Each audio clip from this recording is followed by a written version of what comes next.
After 12 years in Black Ops, I returned home and found my wife working as a maid in the $9.5 million mansion I bought for her. She didn't even recognize me, while our children acted like she didn't exist. I calmly called my team and said it was time for justice. Can you imagine walking into your own home, the place you poured your life's blood into, only to find your wife, the woman you loved for 30 years, serving drinks like a ghost, completely broken, and she looks straight through you like you're nobody? Like she doesn't even know you? That was the day I knew I had to make them regret they were ever born. Core story: the coastal road into Charleston had never felt longer. 6 months. 6 months of complete blackout on a contract where communication could get you killed. But it was over now, and all I wanted was to go home to Dorothy. I skipped the debrief at Joint Base Charleston. After half a year in the dark, a man earns the right to see his wife before pushing paper. I showered at the airport, changed into civilian clothes, and drove toward 2847 Harborview Drive, my heart doing something it rarely did anymore: racing. 15 years ago, with my first contractor bonus, I bought that waterfront mansion. $9.5 million. Dorothy had cried when she saw it. "It's too much, Richard," she'd said, but her eyes were shining. "We'll grow old here," I promised her, and I'd kept my promises. $30,000 deposited every single month. Never missed. Insurance policies, trust funds, everything in place so Dorothy would never want for anything. The wrought iron gates stood open when I arrived. Music drifted from the backyard, jazz and laughter. I checked my watch. 2:15 on a Saturday afternoon. Maybe Dorothy was hosting one of her charity events, something she loved to do. I parked on the street and walked up the Palmetto Line driveway. The circular drive was packed with luxury vehicles. Mercedes, BMW, a Maserati. Charleston's elite. Something tightened in my gut. That same instinct that had kept me alive in Kandahar and Mogadishu. I moved along the side yard, staying in the shadows. Old habits, you know? Through a gap in the hedges, I saw the pool area and just stopped cold. 30, maybe 40 people scattered around my backyard. Men in polo shirts, women in sundresses, wine glasses catching the afternoon sun. And moving between them with a tray of champagne flutes was my wife. I didn't recognize her at first. The Dorothy I'd left 6 months ago was vibrant, fit for morning swims and yoga. This woman looked ancient. Her auburn hair was pulled back in a severe, gray bun. She wore a black uniform dress with a white apron. Sensible shoes. She limped. My hands curled into fists as I watched her navigate the crowd, head down, offering drinks. No one thanked her. No one even looked at her. She was furniture to them. A guest snapped his fingers. Dorothy hurried over with that painful, shuffling gait and bent to retrieve his empty glass. I saw her wince. Arthritis. "Mom, we need more ice." The voice cut through the music. I shifted position and there he was. Benjamin, my son, lounged on a pool chair like a king, designer sunglasses reflecting the sun. The woman beside him was young, late 20s, blonde, expensive looking. Amanda, his new wife. Dorothy had mentioned her in emails. "She seems nice." Nice. Amanda wore a white bikini that probably cost a month's rent. She sipped something pink and laughed, her hand possessive on Benjamin's chest. Dorothy emerged from the house, carrying a heavy ice bucket. Each step looked painful. No one helped. Benjamin didn't even look at her, just gestured vaguely toward the bar. I watched my wife, the woman I'd loved for 30 years, serve drinks to people who treated her like she was invisible. The rage that filled me was cold and clean, the kind that had made me very good at a very dangerous job. I could have crossed that lawn in 15 seconds, could have grabbed Benjamin by his throat. But 12 years of SEAL training had taught me something more valuable than violence. Patience. I needed to understand what I was seeing. Needed evidence. Needed to know how deep this went. Because this wasn't Dorothy hosting a party. This was Dorothy serving one in her own home. I pulled out my burner phone and took photos. Wide shots. Close-ups of Dorothy's pained movements. Benjamin and Amanda's casual cruelty. Timestamps. Documentation. A woman near the hedge laughed too loud. "The help is so slow. I don't know why they keep her." "Benjamin says she's family," another replied. "Some kind of obligation. Family obligation." The words detonated in my skull. I watched for 20 more minutes, cataloging everything. The way Amanda's eyes tracked Dorothy like a warden watching an inmate. The way Benjamin never questioned why his mother was serving his guests. Dorothy disappeared into the house. I circled around and caught a glimpse through the kitchen window. She stood at the sink, shoulders shaking, crying. Silent, practiced crying, the kind you do when making noise brings consequences. I'd seen enough. I moved back to my rental and sat in the air-conditioned silence, forcing my breathing to slow. Combat breathing. For counts in, for hold, for out. The rage was a tool, not a master. I needed answers. Property records. Financial accounts. Legal documents. I had access to databases most people didn't know existed. Favors owed from years of keeping the right people alive. The phone felt heavy in my hand. I could call Dorothy. Could call Benjamin. Could call the police and report. What? That my wife was hosting a party I didn't like? No. This required reconnaissance. Intelligence gathering. Understanding the battlefield before engaging the enemy. Someone had made my wife an enemy in her own home. I started the engine and drove toward downtown Charleston, my mind already working through the steps. By tonight, I'd know everything. And then, only then, would I decide how to burn their world down. 3 blocks from Harborview Drive, I found a coffee shop with corner seating and decent Wi-Fi. I ordered black coffee I wouldn't drink and claimed a table with my back to the wall. Eyes on the door. Old habits. I powered up the encrypted laptop Raymond Brooks had built for me years ago. Untraceable, capable of accessing systems most people didn't know existed. Starting with Charleston County property records, I typed in the Harborview Drive address and waited. Current owner, Benjamin Robert Coleman. Transfer date, April 15, 2023. Purchase price, a family transfer. I'd never authorized. I pulled up the deed documents. Dorothy's signature sat there, dated 3 years ago. I zoomed in, studying the curves. Wrong. Dorothy's capital D always had a distinctive flourish from her Catholic school days. This D was close, but the pressure was different. The tail too short. Forgery. I saved screenshots and moved to court records. Charleston County Probate Court. Case 2020-24-3847. Petition for guardianship. Benjamin Coleman versus Dorothy Coleman. Status. Granted. I opened the medical documentation. Physician statement from Dr. Kenneth Ward. Dated February 2024. Patient Dorothy Coleman, age 50, presents with progressive cognitive decline consistent with early onset dementia. Patient requires full-time supervision. Dementia at 50? I'd spoken to Dorothy 8 months ago via satellite phone. She'd been sharp as ever, complaining about the neighbors' parties, asking when I'd be home. That wasn't dementia. I searched Dr. Kenneth Ward, North Charleston Cash Clinic. Reviews mentioning, "Will sign whatever you need." The kind of doctor who'd lost his moral compass somewhere between medical school and debt. Next, financial records. 20 minutes of encrypted channels and old favors later, I had Dorothy's bank statements. The pattern was clear. My monthly deposits of $30,000 had accumulated over years. Dorothy was careful with money.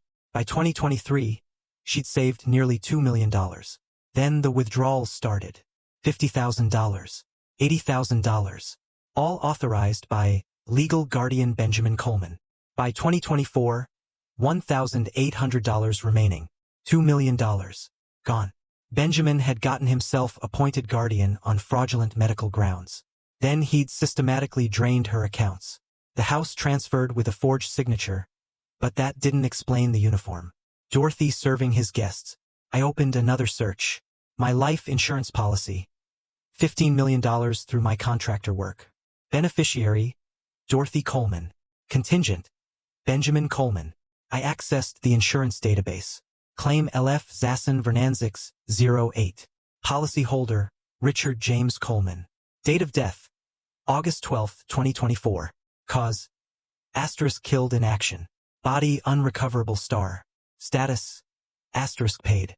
$15 million paid to Benjamin Coleman, legal guardian/executor. Asterisk 6 months ago. Right when I'd gone dark. They declared me dead. Benjamin used my absence to create a death certificate. Since Dorothy was supposedly incompetent, he claimed the insurance as her legal representative. $15 million plus Dorothy's $2 million plus the $9.5 million house. My son had stolen everything. I pulled up social media. Benjamin's Instagram was public. A gallery of excess. Amanda in designer clothes. Champagne bottles costing thousands. Benjamin on my pool deck. Finally living the life we deserve. The post started 6 months ago. Before that, a struggling entrepreneur, startup failures, mounting debt. Amanda appeared about a year ago. Young, beautiful, always touching something expensive. Designer bags, jewelry. One photo showed her in my living room. Home sweet home. My home. Marriage license. Benjamin and Amanda. 14 months ago. Quiet courthouse ceremony. Dorothy hadn't mentioned it, which meant she probably hadn't been invited. Final search. Criminal records. Amanda Brown, maiden name. 3 states for aliases. Pattern of targeting wealthy men. No convictions but accusations. Fraud, coercion, 1 restraining order claiming financial manipulation. She was a predator, and she'd found my son. The coffee shop's AC kicked on. I was sweating despite the cold. I closed the laptop and pulled out my burner phone. 3 calls to make. First, Raymond Brooks. I needed surveillance equipment. Military grade. Second, Nancy Griffin, best elder abuse attorney in South Carolina. Former Marine. She'd understand. Third, Victor Lang, private investigator who owed me for Baghdad. I needed every financial record, every transaction, every shell company Benjamin and Amanda had created. The waitress passed, asking if I needed anything. I shook my head. My son had declared me dead, had stolen my wife's money, her home, her dignity, had reduced the woman who raised him to a servant. They thought I was gone, thought they were safe. 3 blocks away, Dorothy was probably still cleaning up from that party, still limping on arthritic knees, still locked in whatever hell Benjamin and Amanda had created. Not for much longer. I walked to my rental and sat in the driver's seat, phone in hand. The first number I dialed belonged to Raymond Brooks. He answered on the second ring. "Richard, that you?" His voice, rough with years, brought back memories. Dawn shifts at Charleston Port. Cargo manifests. The quiet competence of a man who'd spent 30 years keeping ships running. After retirement, Raymond had gone private security consulting. The kind that didn't ask questions when old friends needed favors. "I need equipment," I said. "Tonight." Silence. Then, "What kind?" "The kind that sees everything. Hears everything. Records everything." Raymond exhaled slowly. "You in trouble?" "Not me. My wife." That was all he needed. "Give me an address." For hours. I gave him a location. A marina parking lot. Public enough to be safe. Private enough to be discreet. He hung up without goodbye. Raymond understood operational security better than most people with clearances. 1 down, 2 to go. The second call was harder. Nancy Griffin didn't know me, but she knew my type. Her law office website showed the usual professional headshot, case results, credentials. What it didn't show was the Marine Corps service photo I'd found buried in a legal journal interview. Captain Nancy Griffin, JAG Corps, Iraq, 2005. She'd understand what I was about to ask. Her office number went to voicemail, expected on a Saturday evening.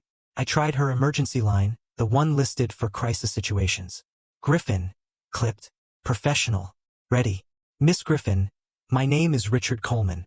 I'm calling about an elder abuse situation that requires immediate legal intervention." "Are you the victim?" "No. My wife is." "Is she in immediate danger?" I thought about Dorothy limping through that party. The silent crying at the kitchen sink. The locked basement I hadn't seen yet, but somehow knew existed. "Yes. Where are you now?" "Charleston, 3 blocks from the situation. Can you meet me at my office in 1 hour? Bring any documentation you have." "I'll be there." She hung up. No wasted words. I liked her already. The third call went to a number I hadn't dialed in 3 years. It rang 6 times before connecting. This better be good. I'm watching the game. Victor Lang, private investigator. Former Army intelligence. The man who'd helped me track down a kidnapped contractor's daughter in Baghdad. I'd saved his life twice. He'd saved mine once. We were square, but the kind of square that meant we'd always answer each other's calls. "I need a financial investigation. Deep dive. Offshore accounts. Shell companies. Transaction histories. Who's Benjamin's?" Victor was quiet for a moment. "Your son. And his wife, Amanda Coleman, maiden name Brown. I need everything by tomorrow morning." "Richard, that's..." "I know what I'm asking. I know what it costs. It's not about cost." His voice softened. "You sure about this?" I closed my eyes, saw Dorothy's gray hair, her limping gait, her silent tears. "I'm sure. Send me what you've got. I'll start tonight." I forwarded him the documentation I'd gathered. Screenshots, case numbers, account information. My phone buzzed with his confirmation text. 30 seconds later, 3 allies. 3 professionals who understood that. Sometimes justice needed a tactical approach. I checked my watch. 5:30. I had an hour before meeting Nancy. 4 hours before meeting Raymond. Time to prepare. Hardware store first. I drove to a Lowe's on the edge of town. Paid cash for items I'd need for work. Coveralls, clipboard, basic tools, a contractor's vest with multiple pockets. The kind of outfit that made you invisible in an upscale neighborhood. Nobody questions the repair guy. At a FedEx office, I printed fake work orders on generic contractor letterhead. Lennox HVAC emergency service call. If anyone saw me tonight, they'd see a technician responding to a crisis. Nancy's office was downtown, 3rd floor of a renovated historic building. She met me in the conference room. 50s, steel gray hair, eyes that had seen things and made decisions about them. She didn't offer coffee or small talk. Show me what you have. I opened my laptop and walked her through it. The forged deed, the fraudulent guardianship, the drained accounts, the fake death certificate, the insurance claim. Nancy's expression never changed, but her fingers tightened on her pen. How long have you been gone? 6 months. Full blackout. Before that, I came home every 6 months or so for a few weeks. And your son knew your schedule? Yes. She made notes, fast and precise. The guardianship is the key. Once he had that, everything else became legal. He could sign her name, access her accounts, make medical decisions. On paper, he was protecting an incompetent person. But she's not incompetent. No. Which means this is fraud, elder abuse, and financial exploitation. Nancy looked up. You understand that your son will go to prison for this? Yes. And you're prepared for that? I thought about Benjamin lounging by the pool while his mother served his guests. Yes. Nancy nodded once. I'll file an emergency petition Monday morning, but I need evidence beyond documents. I need proof of the abuse itself. You'll have it. How? By Monday, I'll have 72 hours of video footage showing exactly how they treat her. Nancy studied me. You're going back tonight. Yes. Alone. I don't need backup for reconnaissance. Something that might have been approval flickered across her face. Call me when you have the footage. We'll move fast once we do. These situations can escalate quickly. I stood. Thank you. Don't thank me yet. This is going to get ugly. Family cases always do. At the marina, Raymond was waiting beside an unmarked van. He handed me a duffel bag without preamble. 12 cameras. Pinhole lenses, audio, 6-month batteries, wireless relay to this tablet. He passed me a device. Encrypted. Unhackable. You'll have real-time access to everything. How much? We'll call it even for Kabul. Kabul. The ambush. Raymond's convoy had driven into it.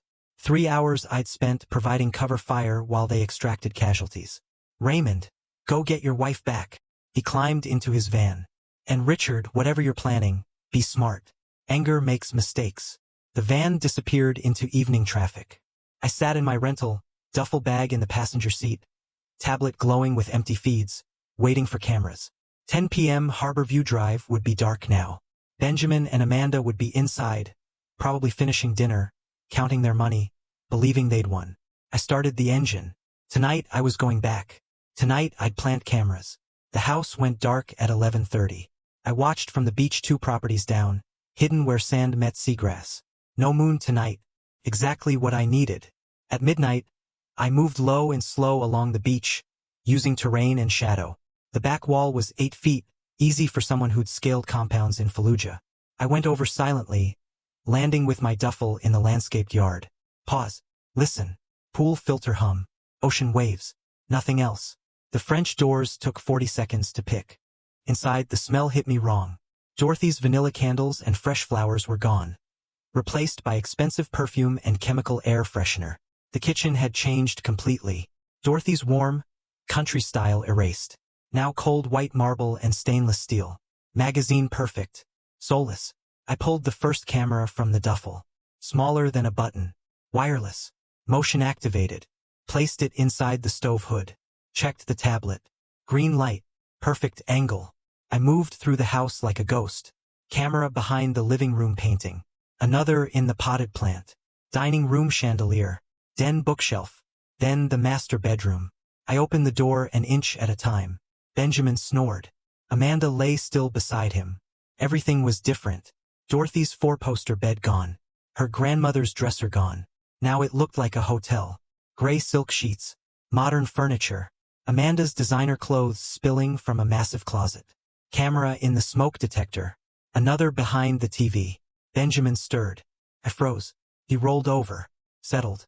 Snored. I backed out. 7 cameras placed. 5 to go. My old study was now Benjamin's office. Camera behind the lamp. Another in the bookshelf. 2 left. Then I heard it. A sound from below. The basement. I found the door off the kitchen. Dead-bolted from the outside. The kind of lock you'd use on a shed. Never an interior door. I picked it in 30 seconds. Descended into darkness. The smell. Mildew. Unwashed linens. Despair. My red lens flashlight swept the space. The entertainment room was gone. Industrial shelving held boxes in Amanda's handwriting. Shoes. Handbags. Winter clothes. Storage for her things. In the corner stood a new door. Cheap hollow core with a padlock on the outside. I had it open in seconds. 10 by 10. Concrete walls. No windows. A bare bulb. Twin bed with thin blankets. Small table with a plastic cup and Dorothy's reading glasses. On the wall above the bed, photographs. Me in Navy SEAL dress uniform. Our wedding day. Benjamin as a child, gap-toothed and laughing. My purple heart from Ramadi. In this cell they'd locked her in. Dorothy had kept what mattered. Something cracked in my chest. This was where they kept my wife at night. This windowless concrete hole. And she'd brought photographs of the family we used to be. I placed cameras in the ceiling vent and behind the light fixture. 11 cameras. I went upstairs, locked the basement door exactly as I'd found it, placed the final camera in the foyer's glass bowl. Central location. Wide angle. 3:15 a.m. time to leave. At the back door I stopped. Footsteps above. I slipped out and over the wall in 30 seconds. Kept moving until I reached the beach a quarter mile away. I pulled out the tablet, activated all feeds. 12 green lights. Every camera live. I opened the basement feed. The empty cell. Thin bed. Photographs on concrete walls. My wife slept there right now, while Benjamin and Amanda dreamed in silk sheets above her. The rage was white hot.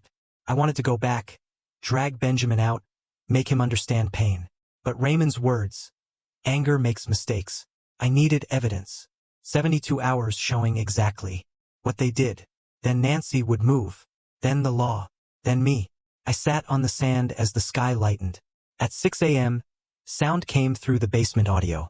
A lock turning. Door opening. Dorothy's voice. Hoarse. I'm awake. I'm coming. Like a prisoner answering her guard.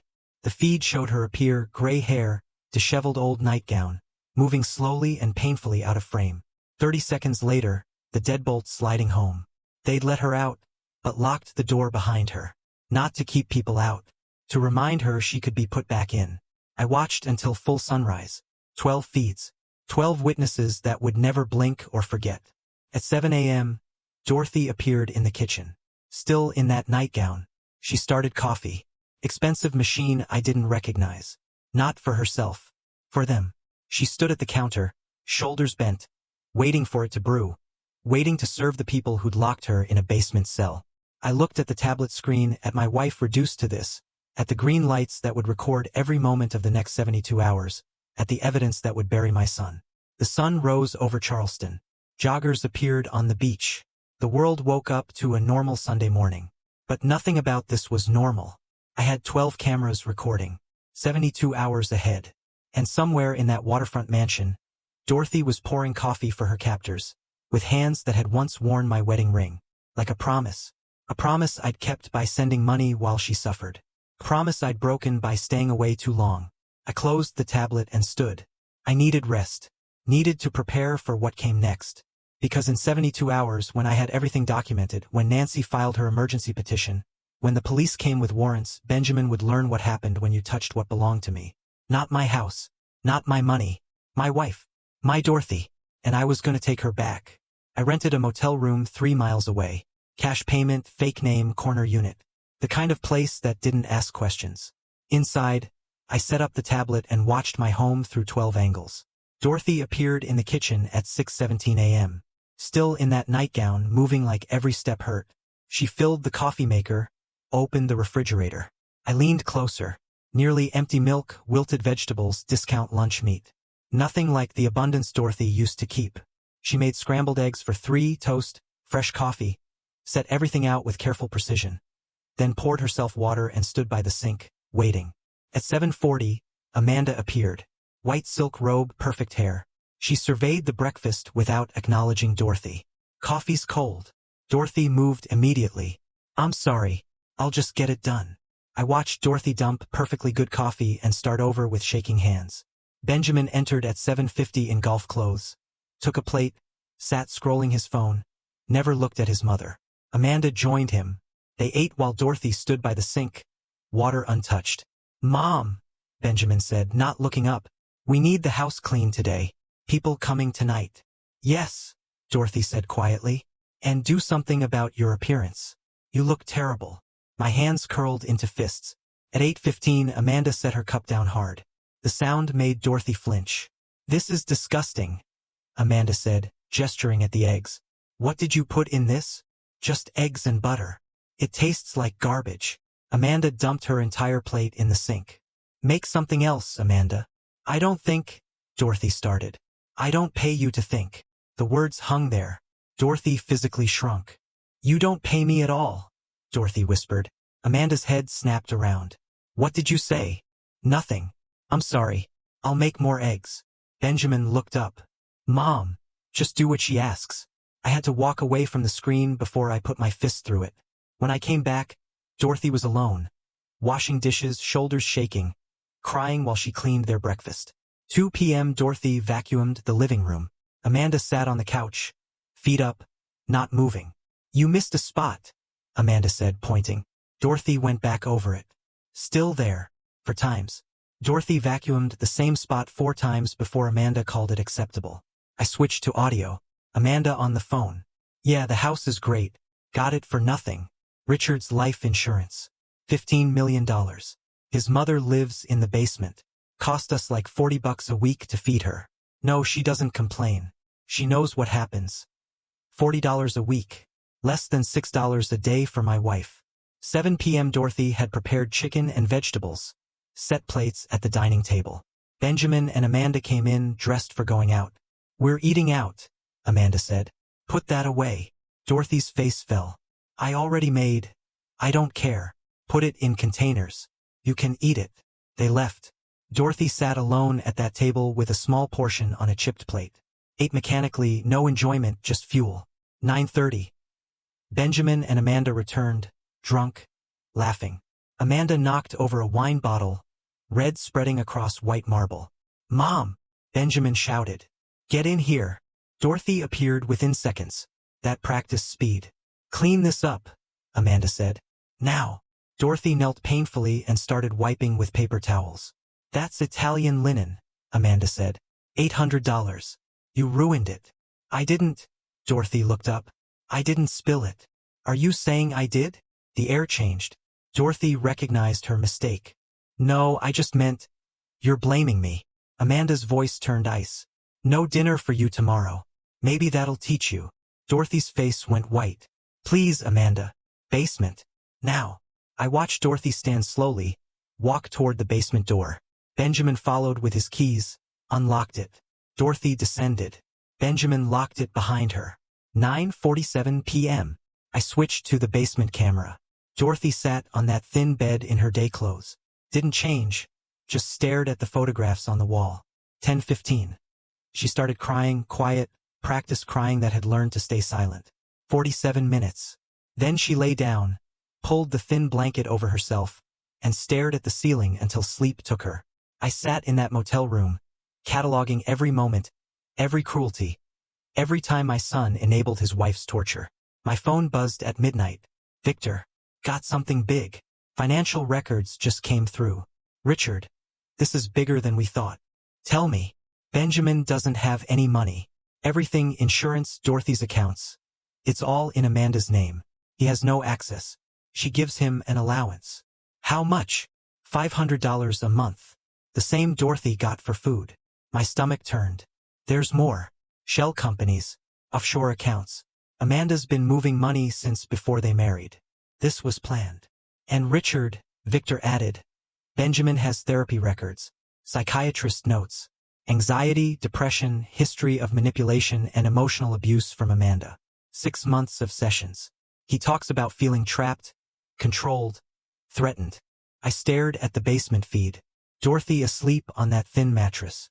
Benjamin, locked in his own way, both prisoners. But Benjamin had chosen his cell. Had opened the door and invited the monster in. Had stood by while she destroyed his mother. Victim or not, he'd made choices. And choices had consequences. Send me everything, I said. I hung up and looked at the 12 feeds glowing in the darkness. At Dorothy's basement cell. At Benjamin and Amanda's silk sheets. At the empty kitchen where tomorrow morning Dorothy would wake and start it all over again. Unless I stopped it. 72 hours. Nancy needed 72 hours of documentation. I had 24 down, 48 to go. Victor's encrypted files arrived at 1 a.m. 3 attachments, each password protected. I opened them in the motel room's dim light. The first file loaded, and I understood why Victor had called it big. Insurance payout, $15 million. Account structure, primary account, Amanda Brown Coleman. Sole owner, authorized users, none. Benjamin Coleman, no access. Every dollar from my life insurance sat in accounts Benjamin couldn't touch. Amanda had structured it before filing the death claim. Prepared. Calculated. Predatory. The money trail showed systematic transfers. $5,000 to $1 million. Gold bars. Las Vegas private vault. Access. Amanda Coleman only. Fingerprint and retinal scan required. Liquid investments, all Amanda's name. $4 million. Victor had itemized it. Designer clothes. $847,000. Jewelry. $623,000. Mercedes S-Class. $100,000. Filler, spa treatments, hotels, restaurants. $1,200,000. $4 million in 18 months. While Dorothy ate on $6 a day at the bottom. Monthly allowance. Benjamin Coleman $500. Dorothy's weekly food budget. I opened the second file. Financial control structure. Victor had mapped it completely. Every credit card, Amanda's name. Every bank account, every investment. Benjamin appeared nowhere except authorized user on a single visa with a $500 monthly limit. The documentation showed gradual implementation. Month 1. Joint accounts opened. Month 3. Amanda added as primary. Month 6. Benjamin's individual accounts closed. Month 9. All assets transferred to Amanda's sole control. Month 12. Benjamin's cards canceled. Allowance system implemented. Therapy records were attached. Psychiatrist notes. Patient reports feeling controlled by spouse. Cannot make purchases without permission. Describes anxiety around financial discussions. Patient disclosed spouse monitors his location. Has threatened to destroy him if he disobeys. Classic coercive control. Patient attempted to access joint account. Spouse changed passwords without informing him. Patient cried during session. I sat back. Benjamin was a prisoner to a different cell. Same warden. But he'd locked his mother in an actual cell. The third file changed everything. Cryptocurrency assets. Victor had found my old Bitcoin wallet. I bought $20,000 worth in 2012. Stored the codes offshore. Mentioned it to Dorothy once in passing. Current value. $125 million. And neither Amanda nor Benjamin knew it existed. Not in the guardianship disclosure. Not in the insurance claim. Not in any of Amanda's documentation. They'd stolen $15 million and thought they'd won. They had no idea. My phone rang. Victor. You saw the crypto? Yeah, that changes things. Amanda thought she got everything. She's going to be in prison. Won't matter. There's something else. Victor's voice changed. I found Amanda's history. 3 previous relationships. All wealthy men. Same pattern. Every time, marriage, financial control, isolation. Then the men either died or ended up bankrupt and broken. How many victims? 4. Before Benjamin. First died in suspicious car accident. Insurance paid out. Second committed suicide. Third and fourth lived but lost everything through divorces. They were too broken to fight. And Benjamin is number 5. Yes. And Richard. She researched your entire family before she met Benjamin. I found emails with a private investigator from 18 months ago. She engineered this. My hands tightened. She hunted him. Found his failures, his vulnerabilities. His wealthy father with dangerous work. She targeted Benjamin specifically. I thought about the surveillance feeds. Benjamin flinching at Amanda's sharp voice, standing by while she tortured his mother. The therapy records show he tried to stop her once, Victor said. 4 months ago. Threatened to go to police about Dorothy. Amanda said she'd frame him for elder abuse. Testify against him. Had forged texts and emails ready. He backed down. So he chose his safety over his mother's. Yes. I stared at Dorothy's basement cell on the feed. That thin blanket. Those photographs. Benjamin was Amanda's victim. But Dorothy was Benjamin's victim. The predator had found the perfect accomplice. Weak enough to control. Guilty enough to implicate. Desperate enough to stay. Send me everything, I said. Financial records. Amanda's history. Therapy notes. Bitcoin documentation. What are you going to do? End this. I hung up and pulled up the Bitcoin wallet. $125 million. Money they didn't know existed. Money that would secure Dorothy's future. Money that proved Amanda hadn't won. She'd stolen $15 million and thought she was untouchable. She had no idea what was coming. I looked at the 3 files on my screen. Evidence of Amanda's predation, Benjamin's cowardice, Dorothy's suffering. Tomorrow I document more surveillance. But tonight I understood the complete picture. Amanda was the predator. Benjamin was prey. But prey could still be guilty. Tomorrow I document the manipulation. Tomorrow I'd show exactly how a monster and a coward destroyed my wife. Day 3 of surveillance. 3 a.m. What I saw changed everything. The basement camera's motion sensor triggered. I grabbed the tablet. Benjamin stood outside Dorothy's door in the dark. Alone. Sweatpants. T-shirt. Holding something wrapped in a kitchen towel. He knocked softly. Mom. You awake? Benjamin. I brought food. There was a pause. There's a window on the side. I'll pass it through. I switched cameras. Benjamin crouched by the narrow, ground-level window, sliding it open, passing through the bundle. Dorothy's hands took it. Thank you, Benjamin. Please. I can't. His voice cracked. I'm sorry. She's destroying you too. We could go to the police. She'd destroy me, Mom. She has texts I never sent, emails in my name. Evidence. She's been building for months. If I leave, I go to prison. Dorothy cried. This isn't living for either of us. I know. His hand pressed the concrete wall. I'm sorry. I was weak and I let her do this and I don't know how to stop it. Then help me unlock the door. She tracks my phone. Knows where I am every second. I have to go. He closed the window and left. Dorothy unwrapped the towel. Bread, cheese, and an apple. She ate slowly, crying. My son sneaking food to his mother like a prisoner of war. At 7 a.m. the pattern continued. Benjamin came downstairs. Dorothy already making breakfast. The poured coffee wouldn't meet her eyes. Amanda appeared, perfect makeup, clothes. Good morning, baby. She kissed his cheek.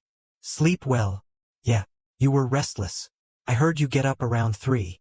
Benjamin's hands tightened. Bathroom. Couldn't sleep. Amanda studied him. Smiled. Must have been the wine. She turned to Dorothy. Coffee's cold again. Incompetent or lazy? Dorothy dumped the pot. Started over. Benjamin flinched. After breakfast, Amanda cornered Benjamin in his office. We need to talk about your mother. What about her? She's expensive. Food, utilities. I think we should look into facilities. Facilities? Nursing homes? State-run? Free if she has no assets. Amanda sat on his desk. Which she doesn't. We could have the house to ourselves. She's not incompetent. We have a doctor's statement. Guardianship. We can put her anywhere. Her voice dropped. Unless you have a problem. Benjamin stared at his lap. She kissed his forehead like a child. I knew you'd understand.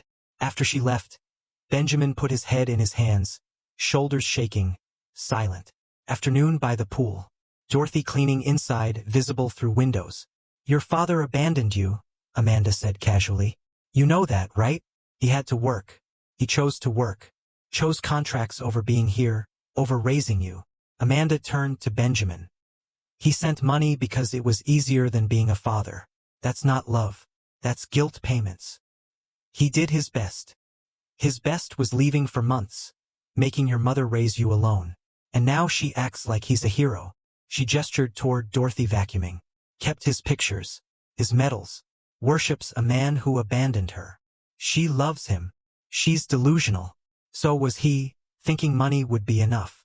Amanda's hand found Benjamin's. You don't owe him anything. Not loyalty. Not guilt. Nothing.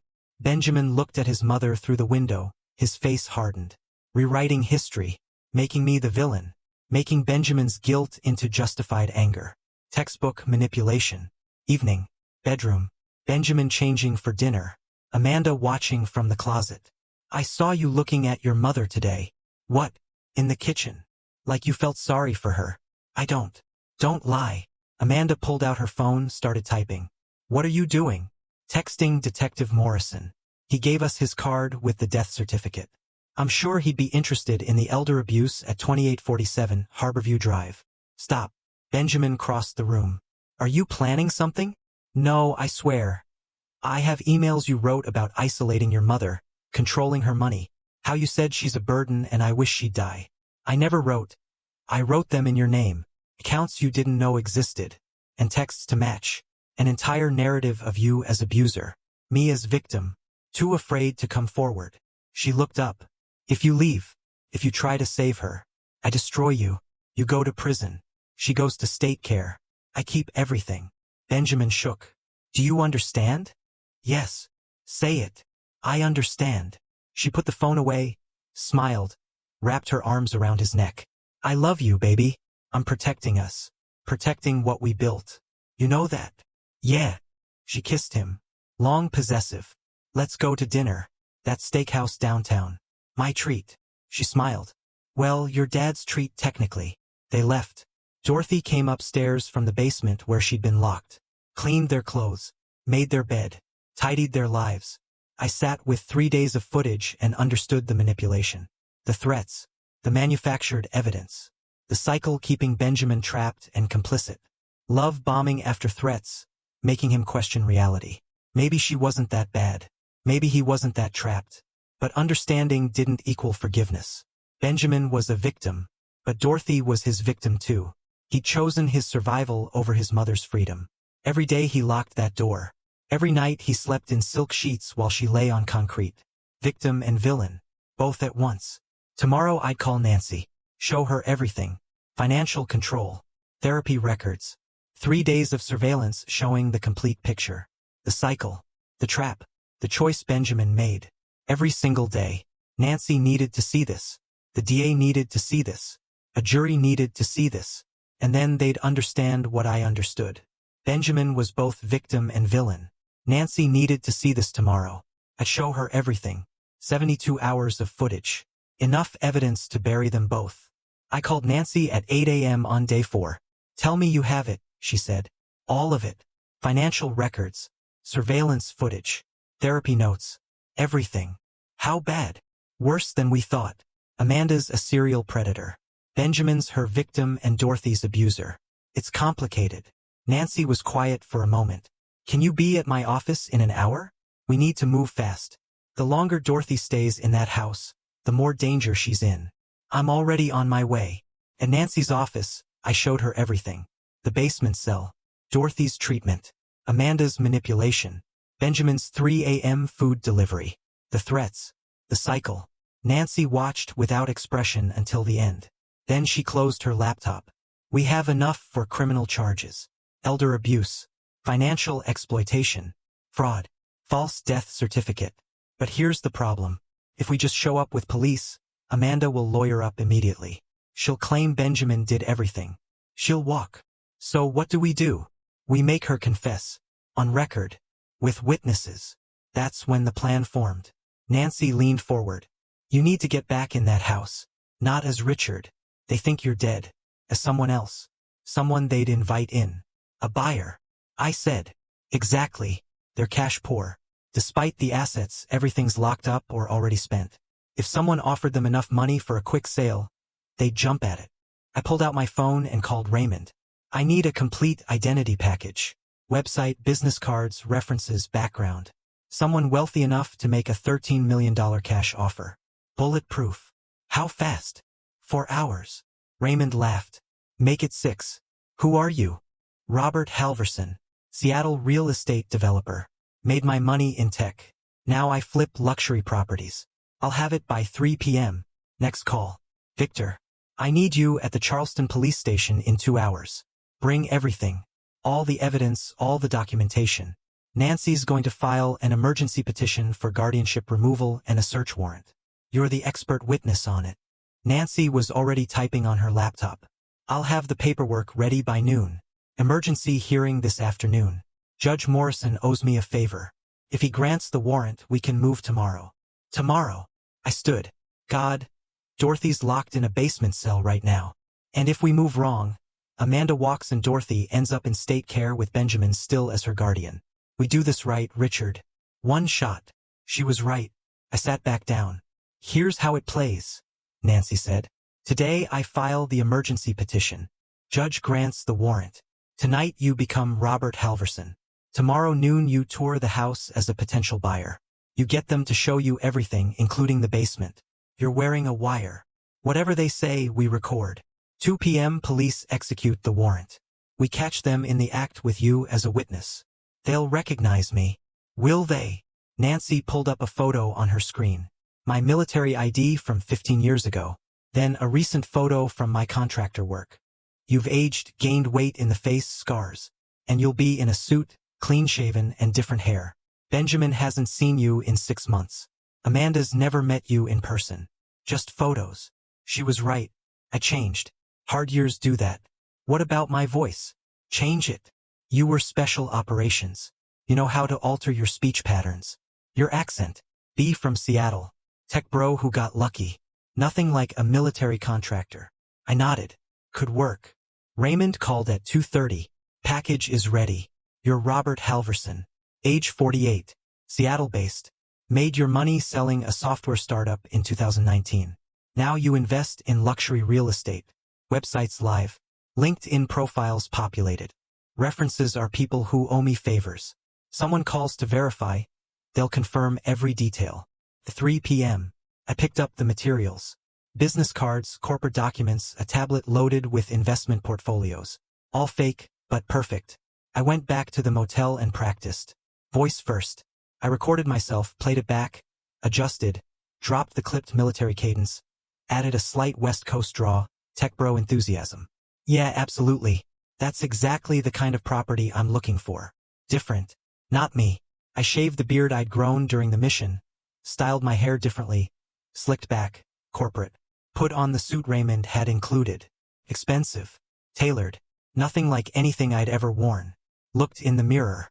Robert Halverson looked back. A man Benjamin wouldn't recognize as his father. At 5 p.m., I made the call. Used a spoofed Seattle number. Benjamin's cell phone. He answered on the third ring. Hello. Is this Benjamin Coleman? Owner of the property at 2847 Harborview Drive? Oh yes. Who's this? Robert Halverson. Halverson Development Group out of Seattle. I'm in Charleston looking at investment properties. Your place came up in my search. Any chance it's for sale? Silence. Then, it's not listed. I know. That's why I'm calling. Pay cash. Close fast. No contingencies. I'm talking $13 million if the property checks out. Significantly above market. I'm only in town until tomorrow. Any chance I could see it? I heard muffled conversation. Benjamin covering the phone. Talking to Amanda. He came back. Tomorrow. What time? Noon. Work for you? Yeah, noon's good. Perfect. I'll need to see everything. Full house tour, basement, attic, all of it. I'm very thorough. Of course. We'll be ready. See you tomorrow, mister. I hung up and immediately called Nancy. It's done. I'm in at noon tomorrow. Police will be there at 2 p.m. That gives you 2 hours to get them talking. On record. I'll have the wire delivered to your motel in an hour. Raymond called at 6. Cops are briefed. Nancy pulled some strings. Detective Sarah Morrison is lead. She's good. Careful.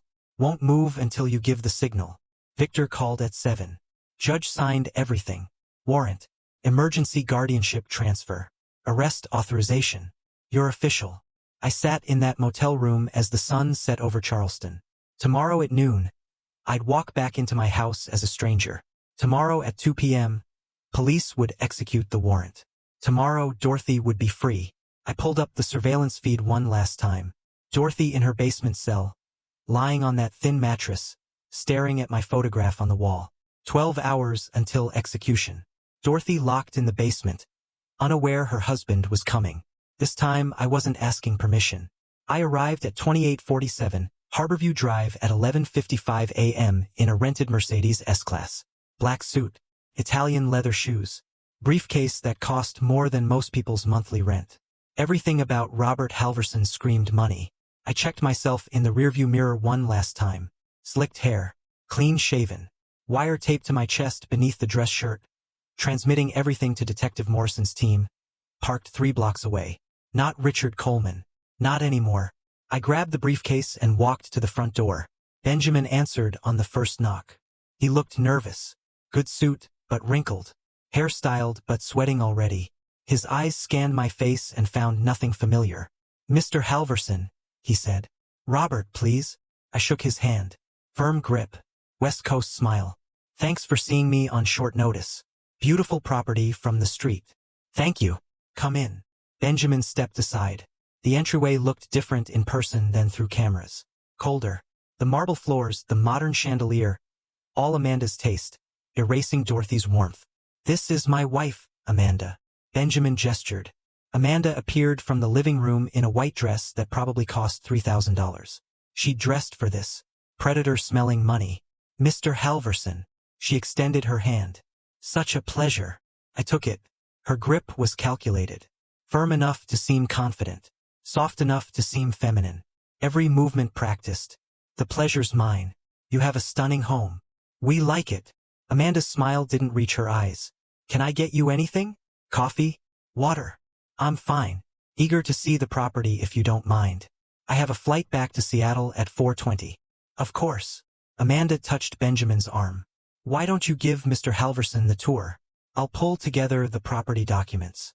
We started upstairs. Benjamin showed me the master bedroom, the guest rooms, bathrooms. I made appropriate comments. Asked about square footage. Took notes on my tablet like a serious buyer would. All the while, the wire recorded everything. "How long have you owned the property?" I asked as we descended back to the main floor. 3 years, Benjamin said. "It was my father's originally. He passed away." The lie came so easily. I kept my expression neutral. "I'm sorry for your loss." "Thank you." In the kitchen, Amanda had documents spread on the counter.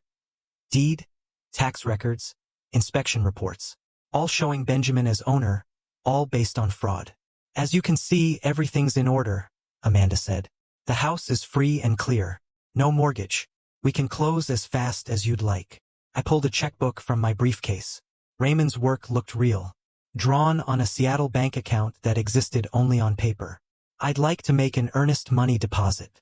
1 million. Show good faith." Amanda's eyes lit up. "That's very generous. I move fast. When I see something I want." I wrote out the check. Made it payable to Benjamin Coleman. Handed it over. Benjamin took it with shaking hands. "This is..." "Thank you. Don't thank me yet. I still need to see everything. Starting with the basement." I consulted my tablet. Property records show 1,500 square feet below grade. That's significant storage capacity. Benjamin and Amanda exchanged a glance. Quick, but I saw it. "The basement's mostly empty," Amanda said. "Just storage." "Perfect. My art collection needs climate-controlled space. Mind if I take a look?" Another glance. Longer this time. "Of course," Benjamin said finally. "Follow me." He led me to the basement door off the kitchen. I saw him pull keys from his pocket. Too many keys for someone who supposedly lived here comfortably. He unlocked it. The sound echoed in the kitchen. A deadbolt on an interior door. "Security," Amanda said quickly. "From behind us." The previous owner was paranoid. "Understandable in this neighborhood," I said smoothly. "High-value properties attract attention." We descended into the basement. The smell hit me immediately. Mildew. Must. Confinement. I kept my expression professional while my hands clenched in my pockets. The main space was exactly as I'd seen through cameras. Industrial shelving. Boxes labeled in Amanda's handwriting. Shoes. Handbags. Winter clothes. Plenty of space. I said. What's behind that wall? I pointed to the partial wall that hid Dorothy's door. Just a utility room, Benjamin said too quickly. Furnace, water heater. Mind if I see? I need to know the HVAC setup for my insurance. Benjamin froze. I watched the calculation happen in his eyes. To say no and risk the sale, or show me and risk everything else. Amanda appeared at the bottom of the stairs. Benjamin, is there a problem? Mr. Halverson wants to see the utility room. It's really not necessary, Amanda started. I'm thorough, I said, pulling out my tablet. My insurance company requires documentation of all mechanical systems. It'll just take a minute. Silence. I could see them both thinking, weighing options. Finally, Benjamin moved toward the door. That cheap hollow core with the padlock. He pulled out his keys again. My heart hammered against the wire taped to my chest. 2 minutes. I needed 2 minutes before Detective Morrison moved. 2 minutes to get Dorothy visible. Get them talking. Get it all on record. Benjamin's hand shook as he reached for the padlock. Everything okay? I asked. Fine. Just the key sticks sometimes. The padlock clicked open. Benjamin pushed the door. The hinges creaked. That sound. I'd heard it through surveillance. The sound that had haunted me for 3 days. The door swung inward, revealing the concrete cell. And there, sitting on that thin mattress, still in her nightgown at noon, was Dorothy. She looked up, saw Benjamin, saw Amanda behind me on the stairs, saw me, a stranger in an expensive suit. Our eyes met for 1 second. 1 eternal second. I saw the recognition flicker, saw her eyes widen, saw her hand come up to her mouth. Then she caught herself, looked down, started to shake. I can explain, Benjamin said behind me. Benjamin unlocked Dorothy's door. The hinges creaked, and everything I'd been holding back for 4 days was about to explode. I stepped into the cell. Dorothy sat on the thin mattress exactly as I'd seen through cameras. But in person, it was worse. Her hair completely gray, thin, unwashed, face gaunt, cheekbones sharp beneath papery skin. The nightgown hung on a frame that had lost 30 pounds. But her eyes were still Dorothy's, still aware, still fighting. Behind me, Benjamin stammered. Mr. Halverson, this isn't... I reached up and removed my glasses, set them on the table. Then I pulled off the hairpiece, dropped it. I wiped the makeup from my face with my hand. It smeared across my palm. My voice, when I spoke, dropped the West Coast draw to a 30-year military cadence. Hello, Dorothy. She stood slowly, painfully. One hand reached toward me, shaking. Richard. Yes, Richard. Her voice broke. Is it really? I'm here. I'm getting you out. Dorothy collapsed, legs giving out. I caught her, pulled her against my chest. She weighed nothing. You're alive? She sobbed. They told me. I know. I'm here now. I've got you. Behind us, Benjamin made a strangled sound. Dad. I looked over Dorothy's head. Benjamin stood in the doorway, white as paper, mouth open. Hello, Benjamin. You're dead. You died. We got the certificate, the insurance. He stopped. Understanding flooded his face. Oh God. Yes, oh God. Amanda's voice cut from the stairs. Benjamin, what's happening? Benjamin couldn't speak, just shook. I eased Dorothy back onto the mattress, keeping one hand on her shoulder. She clutched my arm. Then I straightened. Let Benjamin see his father clearly. You declared me dead, I said quietly. Filed a false certificate. Claimed $15 million. Stole your mother's money. Had her declared incompetent on fraud. And then you locked her in this cell. Dad, I didn't. It wasn't. She made me. You had choices, Benjamin. Every single day.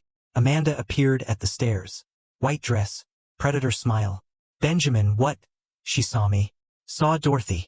Saw the hairpiece and glasses on the table. Her smile vanished. Something cold sliding into place. Who the hell are you? Richard Coleman. The dead husband. Amanda froze, processing, then turned to Benjamin. You said he was dead. He was supposed to be. You idiot. Ice in her voice. She looked at me. This is fake. Some scam. Benjamin. Call the police. I smiled. The police are already coming. I pointed at the ceiling vent. Smile for the camera, you two. Benjamin's head snapped up. A mirror. 12 of them throughout the house. Recording everything for 72 hours. Every word. Every abuse. I pulled out my phone, showed them the feeds. All 12 angles, live. I've been watching you. Watched you torture my wife. Lock her here every night. Spend my insurance money while she ate on $6 a day. Amanda went white, then red. That's illegal in South Carolina. One-party consent. I consent. I held up the phone. And this wire I'm wearing. The police have been listening since I walked in. Benjamin choked. Wire? Dad. Please. And the $15 million you thought you got? Gone. Spent. But I have another asset. Bitcoin from 2012. Current value $125 million. You'll never see it. Dorothy will. Amanda's mask cracked. Fury replacing calculation. You son of a... My mother raised me better than this. Dorothy's hand tightened on my arm. Richard, how long? For days. I came home and saw you serving their party. I should have stopped it then. Then you wouldn't have gathered evidence. Yes, then you did right. Dorothy stood steadier. So you did what needed to be done. Upstairs, sirens. Amanda heard it. Her head snapped toward the stairs. Benjamin, we need to leave now. Where do you think you're going? You have nothing. Recordings that could be edited. Cameras planted illegally. I have financial records showing embezzlement. Shell companies. Offshore accounts. And Amanda, I have your history. For previous victims. 3 states. Multiple aliases. The police are very interested. The sirens got louder. Benjamin. Amanda grabbed his arm. Tell them he's lying. Tell them he's the abuser. No. Benjamin pulled away. Looked at Dorothy. Mom, I'm so sorry. Sorry doesn't unlock the basement door. I said. I know. Benjamin was crying. I was weak and she controlled me and I let her hurt you. He looked at me. I'm going to prison, aren't I? Yes. Good. Benjamin sank against the doorframe. Good. I deserve it. The sirens were outside. Car doors. Footsteps. Nancy Griffin. Charleston PD. We have a basement. I shouted. 3 subjects. 1 victim. Footsteps thundered down. Detective Sarah Morrison appeared first. 40s. Sharp eyes. Hand on weapon. 3 officers behind her. Richard Coleman? Yes. My wife, Dorothy. Victim. Benjamin Coleman and Amanda Coleman. Suspects. Morrison took in the scene. The cell. Dorothy. Me. Benjamin crying. Amanda calculating. Amanda Coleman. Benjamin Coleman. You're under arrest for elder abuse, financial exploitation, fraud, and filing a false death certificate. She nodded to officers. Cuff them. An officer moved toward Amanda. She didn't resist, but her eyes stayed on me. Cold. Hateful. This isn't over. Yes, I said. It is. They cuffed them both. Red-faced, while Benjamin sobbed, and Amanda stayed silent. Nancy appeared at the top. Dorothy, we're calling an ambulance. I'm fine, Dorothy said, voice shaking. You're not, I said gently. But you will be. As officers led them upstairs, Benjamin looked back. Dad, I really am sorry. I said nothing. Just held Dorothy, while my son was taken away. Sirens. Nancy's timing was perfect. 2 minutes until the police arrived. The paramedics arrived 3 minutes after the police. I stood in that basement cell, arm around Dorothy, watching officers process the scene. Crime scene tech photographed everything. The thin mattress. Photographs taped to concrete. The padlock. Nancy descended the stairs, tablet in hand. She looked at Dorothy, and her expression softened. Mrs. Coleman, I'm Nancy Griffin. I'm an attorney here to help you. Dorothy nodded but didn't let go. To the hospital, Mrs. Coleman. The paramedics need to check you over. I'm fine, Dorothy said weakly. You're not, I said gently. Let them help. Upstairs, Amanda's voice cut sharp. I want my lawyer. This is illegal detention, ma'am. You've been read your rights. An officer responded. Benjamin's voice was different. Broken. I don't need a lawyer. I did it. All of it. Morrison appeared at the door. Mr. Coleman, the ambulance is here. Your wife needs medical attention. I helped Dorothy stand. She leaned heavily as we moved toward the stairs. Outside, 2 patrol cars sat in the driveway. Lights flashing. Neighbors gathered. The same people from that pool party 4 days ago. Now they watched Dorothy emerge in her nightgown, supported by a stranger. Benjamin sat in one patrol car, head in hands. Amanda in another, staring straight ahead, already strategizing. As we passed, Benjamin looked up through the window. Dad, please. I'm sorry. I stopped. Dorothy's hand tightened on my arm. You locked your mother in a basement, I said. Every night for 6 months. You watched your wife torture her. You spent $15 million while she ate on $6 a day. You had 1,000 chances to stop it. She threatened me. I know. I heard every word. Saw the texts. The manipulation. I looked at him. You were her victim, Benjamin. But you made Dorothy your victim to save yourself. That's a choice you'll live with. Benjamin's face crumpled. I deserve prison. Yes, I said. You do. I turned away, helped Dorothy toward the ambulance. Mr. Coleman, Morrison called. We'll need those surveillance files. Nancy has access. 72 hours, 12 angles, plus financial records and Amanda's criminal history.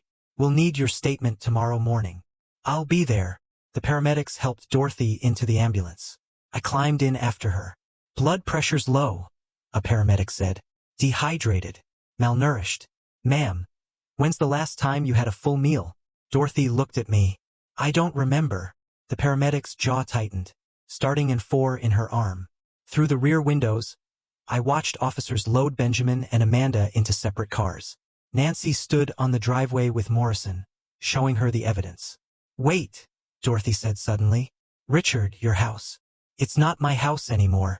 It's a crime scene. I took her hand. We'll get you somewhere safe. But where?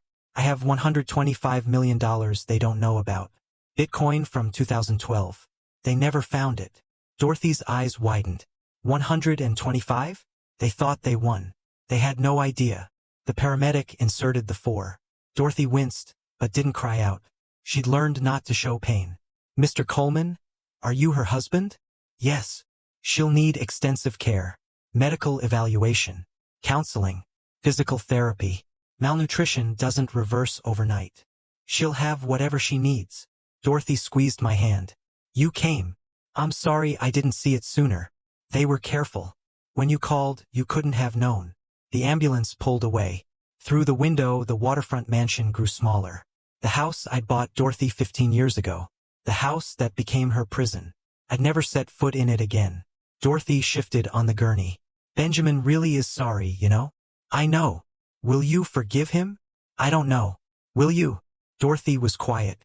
I forgave him the first time he brought me food through that window at 3 a.m. When he cried. She looked at me. But forgiveness doesn't mean he's still not going to prison. Yes. Good. The ambulance turned onto the highway. Charleston Medical Center was 15 minutes away. 15 minutes until doctors examined what 6 months of abuse had done. Dorothy's hand found mine. Held tight. Don't leave. I pressed my forehead to hers. Never again. I promise. The ambulance siren wailed. Inside, Dorothy held my hand like I might disappear. Outside, Charleston blurred past. A city that had watched my wife suffer while I was halfway across the world. Believing she was safe. She wasn't safe. But she would be now. The paramedic checked her vitals again. Heart rate stabilizing. The fluids are helping. Dorothy's eyes were closing. Exhaustion or relief? Couldn't tell. Maybe both. Sleep, I said softly. I'll be here when you wake up. Promise. Her grip loosened slightly as sleep took her. But she didn't let go. Not completely. I sat in that ambulance, holding my wife's hand, watching the 4 drip life back into her. Behind us, Benjamin and Amanda were being processed into the system. Ahead of us, doctors waited to document every injury, every deprivation, every crime written on Dorothy's body. The evidence was overwhelming. The surveillance footage, the financial records, the basement cell, Dorothy's condition. They'd both go to prison. Amanda for decades. Benjamin for years. Justice would be served. But sitting there watching Dorothy sleep, I knew something else. Justice wasn't the same as punishment. Wasn't the same as recovery. The hard part was just beginning. The ambulance doors closed. Dorothy squeezed my hand. Don't leave me again. I wouldn't. Not ever. Charleston Medical Center admitted Dorothy at 2:30 p.m. By 3 o'clock, she was in a private room with 4 drips, monitors beeping, doctors running tests. I sat in the chair beside her bed and didn't leave. Dr. Michelle Turner arrived at 4:50. Kind eyes, badge reading internal medicine. Mr. Coleman, I'm Dr. Turner. I've been Dorothy's physician for 3 years. You're the one who said she didn't have dementia, Correct. When Dr. Ward's diagnosis came through, I tried to contest it. Submitted my own evaluation showing Dorothy was competent. The court rejected it. Said Ward's was more recent. Ward was paid to lie, I said. I suspected. She looked at Dorothy, sleeping peacefully. I'm glad you found out. How bad is it? Dr. Turner opened the chart. Severe dehydration. Treatable. Malnutrition. She's lost 32 pounds in 6 months. Vitamin deficiencies across the board. Arthritis worsened significantly.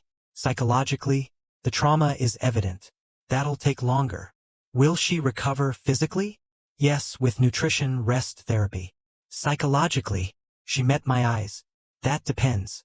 Support system, counseling, time. You being here helps. I'm not leaving. Good. We'll keep her 3 days minimum. Full panel. Stabilization. Our psychiatric team will do a proper evaluation. Not whatever Ward fabricated. After Dr. Turner left, Nancy arrived with a folder. How is she? Stable. Observation for 3 days. I filed emergency motions an hour ago. Judge Morrison signed everything. Guardianship revoked immediately. Restraining order in place. Neither Benjamin nor Amanda can contact Dorothy. All assets frozen. What about the house? Crime scene. Once released legally, it's Dorothy's again. We'll address the deed fraud. She won't want it back. Nancy looked at me. I wouldn't. Dorothy stirred. Richard. Right here. I took her hand. She looked around. Hospital room. Monitors. Nancy. I'm really out? I am safe. Tears slid down her face. Real tears. Relief tears. Nancy stepped forward. Mrs. Coleman, I'm Nancy Griffin. Your attorney now if you'll have me. I filed to remove Benjamin's guardianship and restore your legal rights. Thank you, Dorothy whispered. We'll need your statement when you're ready. No rush. Nancy left. For 2 days, I stayed. Slept in the chair. Watched Dorothy slowly come back to life. Doctors ran tests, psychiatrist evaluations, physical therapy assessments. Each documented the abuse. On day 2, Dorothy talked. Started slowly. She said, staring at the ceiling. After you left for that long contract, Benjamin and Amanda moved in to keep me company. They said, I thought it was sweet. When did it change? 3 months in. Little things. Amanda commenting on what I ate, what I wore, suggesting I was forgetting things. But she'd move my keys, my phone, then act concerned when I couldn't find them. Gaslighting. Then Benjamin came home with guardianship papers. Said my doctor recommended it. That I showed dementia signs. I tried to argue, but he had documents. Official letterhead. She wiped her eyes. I thought maybe I was losing my mind. You weren't. I know now, but then they were convincing, and you were gone. What about your friends? Amanda said they didn't want to see me, that I was embarrassing myself. She showed me fake texts, emails. I believed her. Stopped reaching out. Isolation. When did they lock you in the basement? After the death certificate. 6 months ago. They told me you died. Showed me papers. Amanda said the insurance money would keep me comfortable. Dorothy looked at me. That night, Benjamin took me downstairs. Said it was safer. That I might wander. You believed him. I was grieving. At first, they let me out during the day. But then it got shorter. An hour. 30 minutes. Just to cook, clean, serve. Then back down. Did they hit you? No. Just neglect. Cruelty. Making me worthless. Amanda would say, You're lucky we even feed you. Benjamin would watch. Sometimes cry. But never stopped her. He brought you food once. Through the window. Dorothy's eyes widened. You saw that. I had cameras. 12 of them. Watched everything for 3 days. Everything. Every meal. Every time they locked you down. Every moment. I touched her face.